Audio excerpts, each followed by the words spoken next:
Hi friends, today is all about experimentation.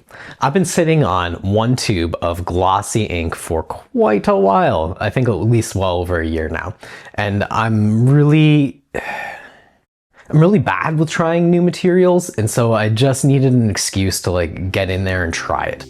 And that's what today's video is going to be about. We are taking that glossy ink and we're seeing how we can modify up some of our screen printing inks to incorporate it. And I'm hoping that at the end of this video, we're going to have a print that has some gloss in it and it will hopefully be glorious and shiny. We'll see what happens, but stick with me. It's Kyle. Welcome to Artist Confessional. Let's go make some prints. What I'm wanting to do is to take this gloss, mix it into a couple of the different colors. This is my color palette. The middle part is my true color palette printed off of Photoshop onto just computer printer paper. And then I took the same color palette, the middle, and I made it more green or I made it more blue. And hopefully this might help me keep the color harmony together because I don't want it to become too green and I don't want it to become too blue. I want to ride that middle part. I'm trying to reuse old colors, and I've been saving ink from all the previous projects, and they have these little wonderful color chits with them. And I think this is going to be a really great place for me to start making this section of colors that I'm working on here, where I have this blue and these kind of pinks. Although I feel like I like this color palette more than I like this color palette. What I was hoping to do with the gloss is on the tones in the girl, like the coloring, the shading, to have some sort of gloss on the redness of the dress, and then to include the gloss on top of the line art. And so to have kind of this stacking effect of like matte to slightly more glossy to slightly more glossy. And I'm hoping that that's going to bring kind of a depth to the work, that my screen print right now feels very flat and matte. And I'm curious to see how it's going to feel if I can do things like spot glossing or glossing up certain things. And this is going to be my first step into that. So is it more of an experimentation process then? Oh my God, yes. This is totally an experiment. We don't really know what we're going to get. We're just going to try stuff and hope for the best. And that's kind of going to be my motto for the day. To calculate the volume of ink, I take kind of a rough guesstimation. Depending on the number of addition and kind of how much surface area each thing is going to take, I kind of work from there. I know that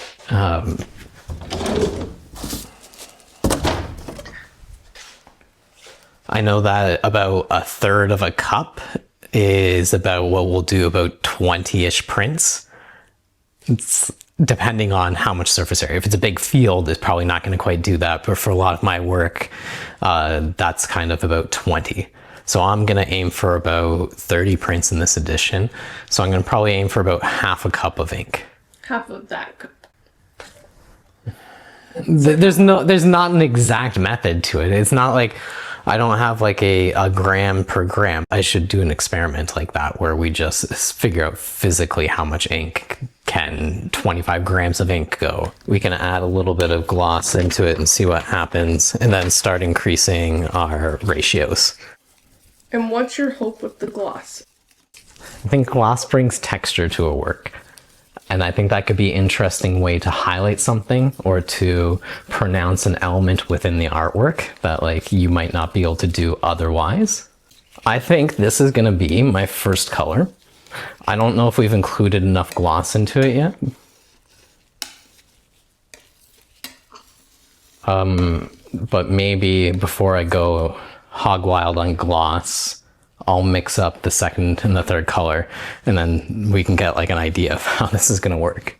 And this is going to be my second glossy thing. I want to probably mix at least double that amount. And then if this is going to be my really glossy, my deeper red, I think that we need to mix like maybe 3.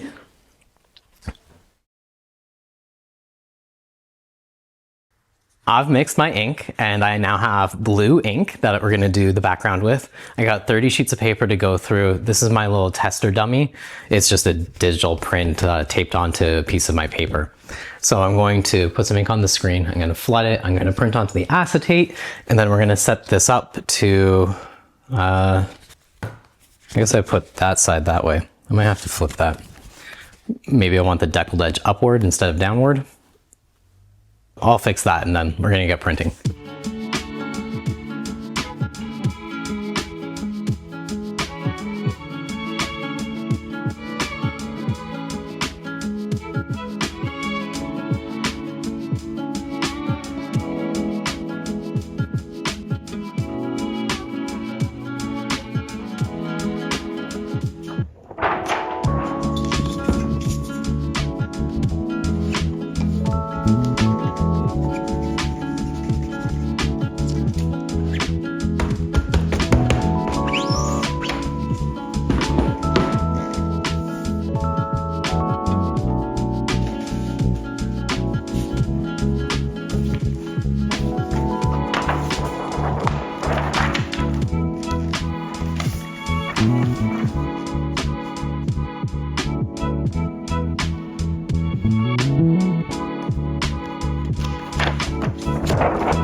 I think what is working in the print is there is some of that gloss in this color, and I do see a shine. And this was my hope with kind of like what I thought would be maybe the 25 or 33% shine layer. And I'm hoping that the next color has more gloss in it. I'm liking what's happening so far. The color palette is definitely not the color palette that I originally had thought for this print. What I mean by that is you can see this here. Like I'm so off at this point. I'm just so off. But that's okay, because these colors are working together with one another, and that's actually what matters more so than reaching the color accuracy of my printer paper. Here is our example. And we're working on the lighter pink layer. So we're gonna print with this color. Let's get our screen locked into place. Like that, and like that. I'm trying to tighten them down as much as possible. Now I'm kind of just wiggling the frame back and forth to make sure that it's actually really locked in there. And taping on my handy dandy wooden blocks.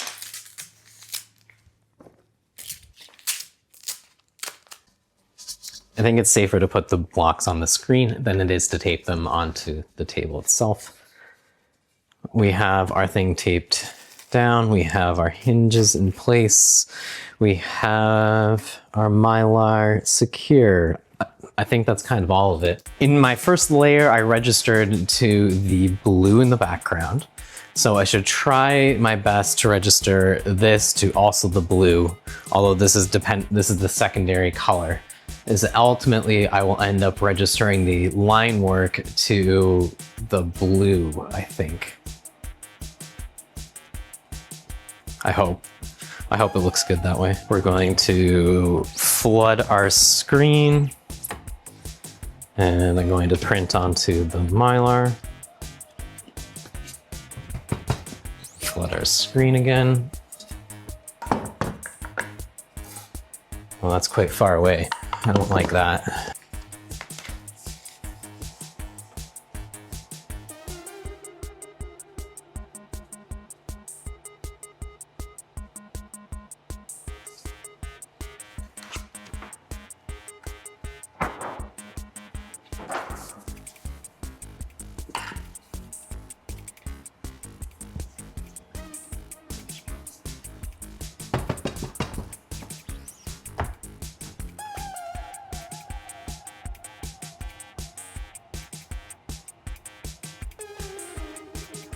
I was hoping for this shine that we're seeing here because I had a fair amount of the gloss mixed into this one, while the teal in the background is going to be matte.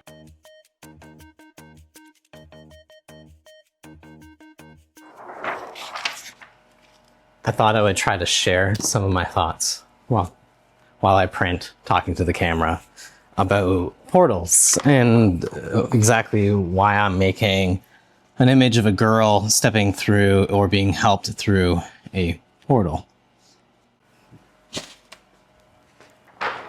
So this idea of portals, I think for myself, goes back to playing video games.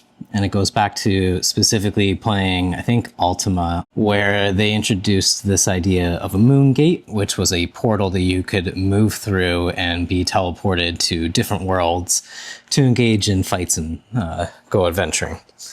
And I think for me, portals have always been this place to escape and a place to go somewhere else or to go on a different adventure and be or do something totally different. And often, for myself, it would take on the form of playing video games and going on some sort of fantasy adventure. Oh, we made a mistake. That's bad. Yuck. Ack. Okay, I gotta fix that. Let's print on to newsprint. I'm way off my image here. Smush, push.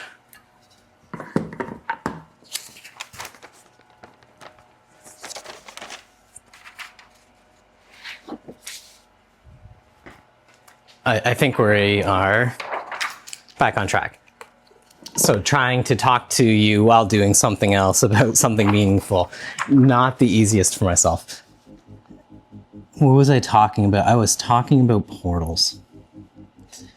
Something that I really have been thinking about is how my favorite kind of portals are the ones that often lead you to places in games or in stories to places that have no consequence, where there isn't it's not a portal to doom, it's just a portal to someplace else that you can just go to. And I think that's why, for me, this image of the portal was meant to be not threatening, because I don't see portals as being necessarily doom and gloom. I see them as places to escape. And so for our girl, I see it as a place for her to go through, to trust somebody with and help them through the portal, to like also willingly like step into that portal. I don't know, I kind of just like spaces that are wrought with adventure or have the potential to have adventure. And I think portals are kind of that gateway or entry point into kind of these fantasy-based worlds that I really like to kind of occupy my time with. Another one of my favorite portals and wormholes comes from Star Trek Deep Space Nine, where they are at a space station next to a giant wormhole that kind of acts as like a super highway in the star system. Again, it's another kind of one of these portals that isn't threatening, but can take you between places at a moment's notice and through time and space. And yeah, I kind of just like portals, you know? What I also like about portals is they can be a space for anybody. What's on the other side isn't necessarily described. And so when anybody looks at it, they can interpret the portal as whatever kind of destination they would like it to be. Because I think for myself, portals are this representation of ability to escape, to get away, to go someplace so far away or so extreme that maybe what's happening here in this world no longer matters at all. On the theme of escapism, I do feel like there are things that I want to escape from, And I think that's often where these portals of non-consequence come into. I think one of the things I really want to try to escape from in life is my own mortality. Let's just be frank about it. And I think that portals to other planes of existence potentially give me this option, or give me this pathway to having maybe immortality. Like, I don't think that that's a possibility, obviously, but, you know, it's that thought of going to a space where perhaps death isn't of any sort of consequence anymore.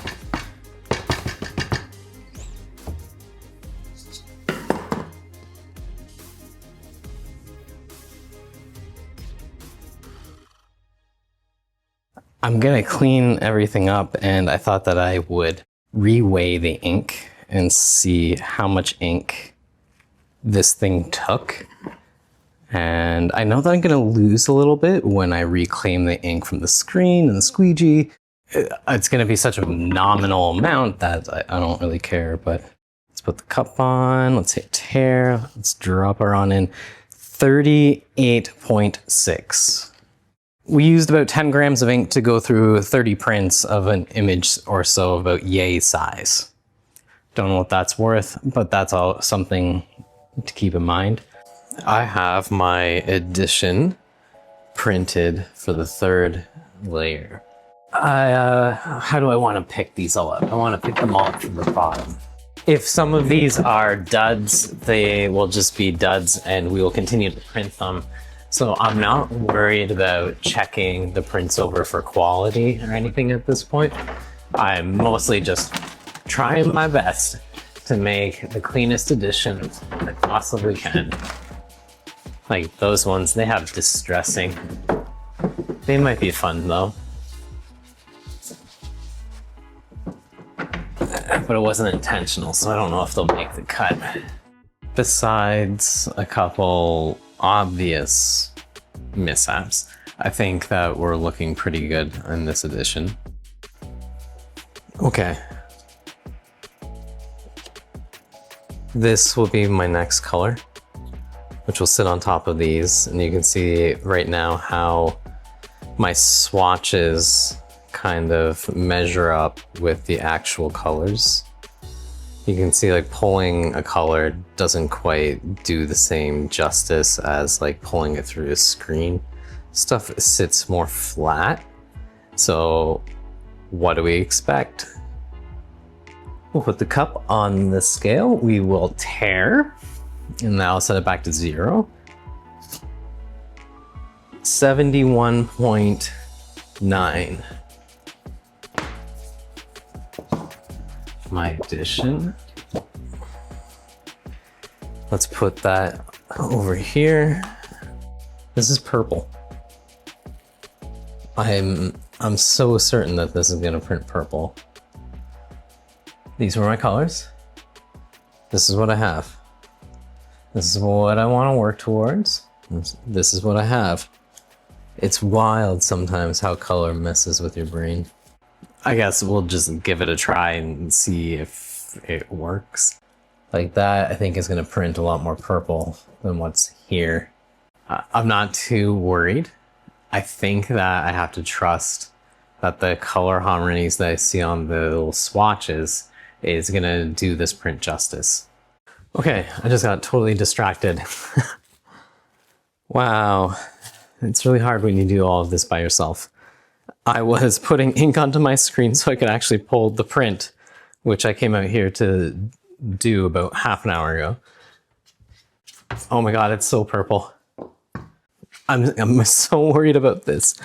I think I'm making the wrong choice, but fine, it's fine, it's fine, it's fine, it's fine. I'm trying to move away from printing straight black outlines. I think sometimes like a red outline or blue can make a print feel really different. Will this be like that? Will it be as successful? I'm not sure. Let's first get something onto the stencil, or onto the Mylar rather. And oh, I'm so worried that my outline stencils are always so hard. Oh, you're so faint.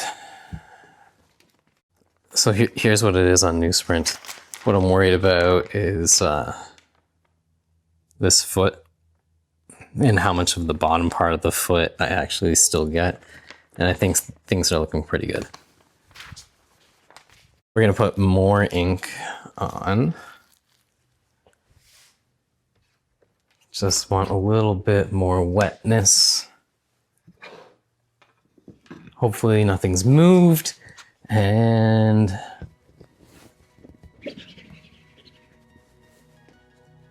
there we go.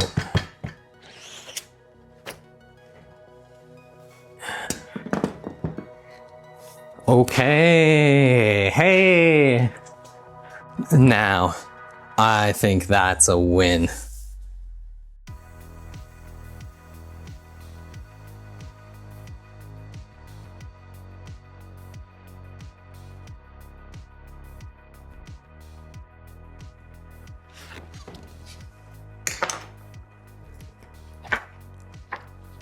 I've been listening to a lot of Knowledge Fight recently, mostly because Chrissy got me into it. And I would say that my bright spot today has got to be this print. Yeah, I'm so pleased with what's happening here. I don't know if it's just like kind of the pearlescence of the glossy ink that's coming into play, but like there's some cool qualities happening here in this like peach tone that make it feel like a, I don't quite understand what kind of tone it is when I'm looking at it because it has a gloss in it. And so when you look at it as a picture, it just appears flat, like a two-dimensional, but like in the shininess of it, the tonal, textural, light quality, I don't really know how to describe it. It has something cool happening.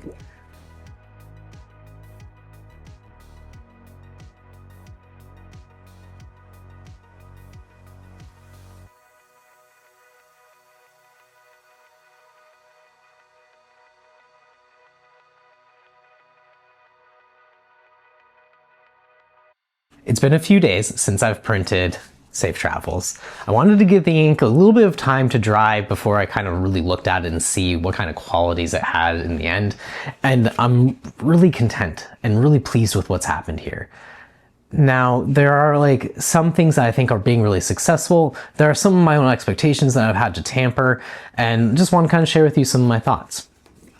We tried to incorporate no gloss in the background, 25% gloss in the tan, 50% gloss in the peach tone, and more like 66% in the outline.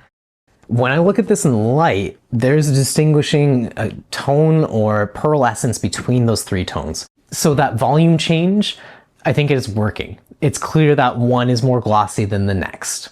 Now, I think this is where I have to temper my own expectations because I thought I was going to end up like, you know, printing like a laminated bubble sticker or something.